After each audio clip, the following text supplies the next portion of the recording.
सुप्रभात बच्चों। अकबरी लोटा प्रश्नोत्तर जारी रहेंगे। आगे प्रश्न है, आपके विचार से अंग्रेज ने यह पुराना लोटा क्यों खरीद लिया? वास्तविक कारण बताओ। पुराना लोटा था वो और फिर भी खरीद लिया उसने। इसके पीछे के क्या कारण रहे होंगे? देखो, एक तो ज़्यादातर अंग्रेज पुरानी चीज़ों के शौकीन होते हैं। वो उनको एकत्रित करते हैं, उनका संग्रह करते हैं। हो सकता है बिलवासी जी ने उनको, उस अंग्रेज को छिप कर देख लिया हो, उसके शौक़ के बारे में जान लिया हो। क्योंकि वो लोटा गिरने से पहले कहाँ पर था? वो एक दुकान पर पुरानी पित्तल की वस्तुएं, मूर्तियाँ खरीद रहा था। और दूसरा क्या है कि बिलवासी जी ने यह आकलन लगा लिया कि ज़्यादातर अंग्रेज पुरानी चीज़ों के संग्रह के शौकीन होते हैं। तो बिलवासी जी ने उस लोटे, साधारण लोटा था वैसे तो, पुराना लोटा था, उस लोटे को लेकर ऐसी ऐतिहासिक कहानी का ताना बाना बुना कि उसको हुमायूं और अकबर के समय का लोटा करार दे दिया। यानी कि उसके समय का लोटा उसको बताया। ऐसी कहानी, काल्पनिक कहानी घड़ दी और अंग्रेज को पूर्णतया विश्वास हो गया बिलवासी जी की बातों पर, पूरी तरह से यकीन हो गया और वह लोटा खरीदने के लिए तैयार हो गया। देखो बेटा, ये मार्केटिंग का मतलब गुण होता है। जिनको जो मतलब इस प्रकार का व्यवसाय करते हैं तो उनको अपने व्यवसाय की व्यापारिक मतलब उसको पूरा ज्ञान होता है कि कोई ग्राहक उसके सामने बैठा हुआ है तो वो उसको पढ़ता रहता बेटा, ग्राहक को, कि इसके अंदर क्या चल रहा है, इसको किस प्रकार का मतलब किस प्रकार की वस्तु चाहिए।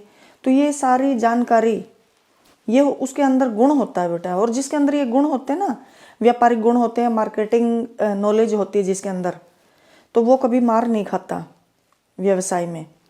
तो यहाँ पर बिलवासी जी भी बिल्कुल ऐसा ही किया। उन्होंने बिल्कुल अंग्रेज को मतलब अपने वशीभूत कर लिया था। बिल्कुल उसी की तरह जैसे मतलब कोई दुकानदार ग्राहक को बिल्कुल खाली नहीं जाने देता। बेशक उसको वो चीज़ पसंद नहीं है ग्राहक को, लेकिन वह उसके बारे में मतलब ऐसा समा बांधता है कि वो बिल्कुल तैयार हो जाता है खरीदने के लिए। उसका मतलब ऐसे वर्णन करता है। तो ये दांव पेच होते हैं मार्केटिंग के। तो यहाँ पर बिलवासी जी ने भी उसको ऐसे ही गुमराह कर दिया अंग्रेज को, और वह लोटा खरीदने के लिए तैयार हो गया। और इसके साथ साथ एक कारण यह भी रहा होगा, जब उसको ये पता चला ना कि ये ऐतिहासिक लोटा है, तो उसका अंग्रेज का पड़ोसी मित्र डगलस उसको आमतौर पर उसको मतलब नीचा दिखाता रहता था कि उसके पास जहांगीरी अंडा है। तो वह इस बात से परेशान था और वह उस मतलब बदला लेना चाहता था डगलस से। तो यह कारण भी रहा होगा उसको लोटे को खरीदने का, कि अंग्रेज ने इस लोटे को खरीद लिया।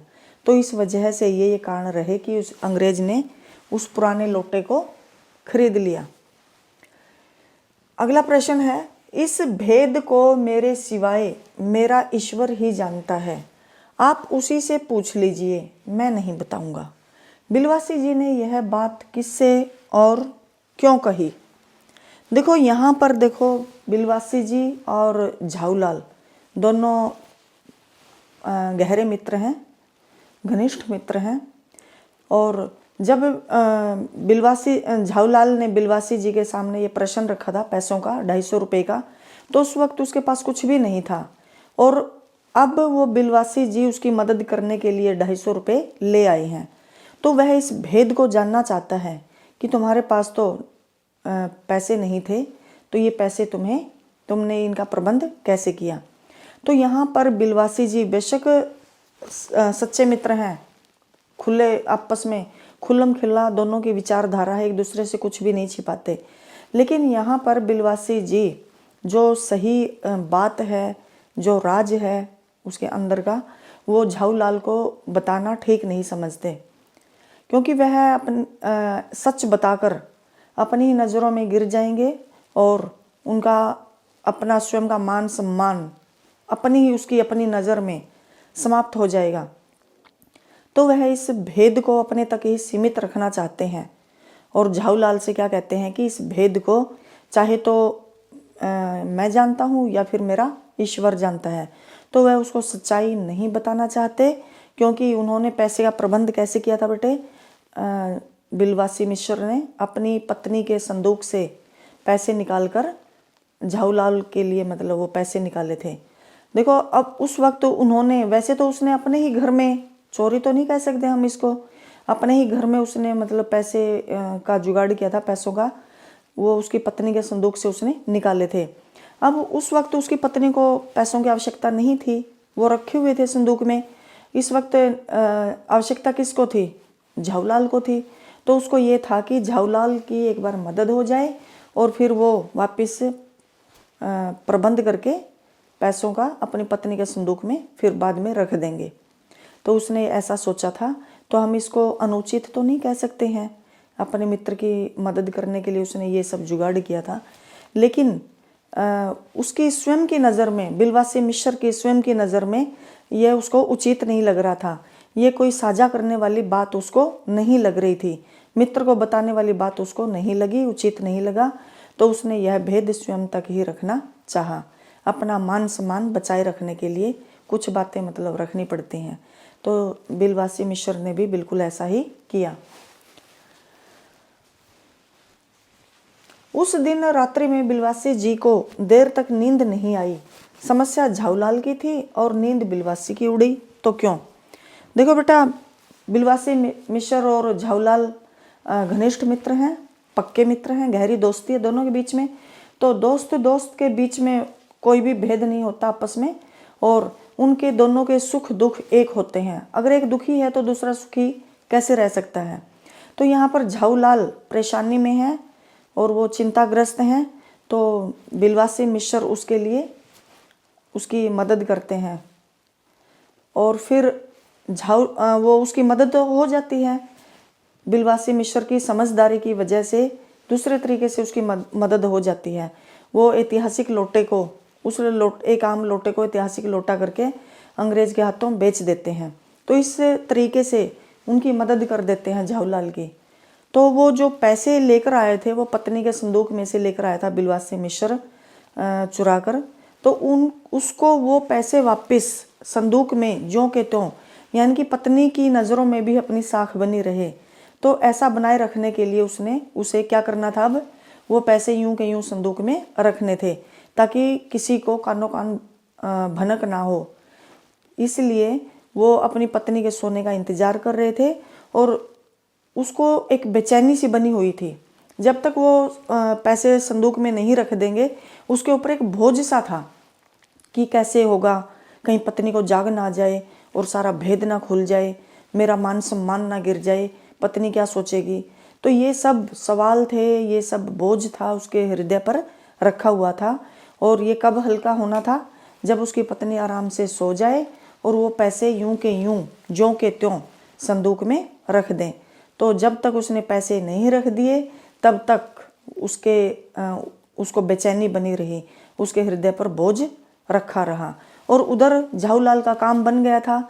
झाऊलाल को तो जितने चाहिए थे उसे डबल, दोगुने रुपए मिल गए थे। तो उधर झाऊलाल की तो क्या है, बहुत खुश था वो तो। और इधर बिलवासी मिश्र परेशान था। और उसकी परेशानी क्या थी कि कैसे चुपचाप किसी को कुछ भी पता ना चले और पैसे संदूक में रखे जाएं। और जब पैसे रखे गए तभी उसको नींद आई। अगला प्रश्न है, लेकिन मुझे इसी जिंदगी में चाहिए। अजी इसी सप्ताह में ले लेना। सप्ताह से आपका तात्पर्य 7 दिन से है या 7 वर्ष से? ये दोनों पति पत्नी के बीच में संवाद हुआ है, बातचीत हुई है। तो इससे आप क्या आकलन लगाते हैं? झाऊलाल व उनकी पत्नी की इस बातचीत से क्या पता चलता है? देखो, लाला झाऊलाल रुपया देख देख कर खर्च करने वाले लोगों में से हैं। वो ऐसे उड़ाने वाले लोगों में नहीं है। वो सोच समझ कर पैसा खर्च करते हैं, यानी कि फिजूल खर्ची नहीं करते। लेकिन पत्नी की नज़र में उनकी मतलब क्या चित्र बना हुआ है, पत्नी की नज़र में कैसे हैं वो, कि कंजूस हैं। तो यहाँ पर वो 250 रुपये की मांग करती है पति से लाला जी से। लाला जी कहते हैं कि लेकिन मुझे इसी ज़िंदगी में चाहिए। जब वो लाला जी कह देते हैं कि मुझसे मैं पैसे दे दूंगा और तुम्हें अपने भाई से पैसे मांगने की कोई आवश्यकता नहीं है, तब वह यकीन लेने के लिए कि वो सही कह रहे हैं या फिर ऐसे ही झूठा दिलासा दे रहे हैं, कहीं लारा लप्पा ना लगा रहे हों, लारा लप्पा मतलब टाल मटोल ना कर रहे हों, तो यकीन लेने के लिए, विश्वास लेने के लिए वो क्या कहती है कि लेकिन मुझे इसी ज़िंदगी में चाहिए। तो वो कहता है कि इसी सप्ताह ले लेना। सप्ताह से आपका तात्पर्य 7 दिन से या 7 वर्ष से। तो ये सब किस लिए कर रही है वो? यकीन लेने के लिए कि विश्वास लेने के लिए अपने पति का कि वो सचमुच ऐसा कह रहे हैं या फिर झूठा दिलासा दे रही हैं। ये सच्चाई जानने के लिए वो अपने पति से ऐसा कहती है, ऐसी बातचीत वो करती है। तो ये कुछ प्रश्न और हैं, इनको भी आप लिखेंगे। इसके पश्चात और महत्वपूर्ण प्रश्न हैं तो हम उनको बाद में करेंगे। धन्यवाद।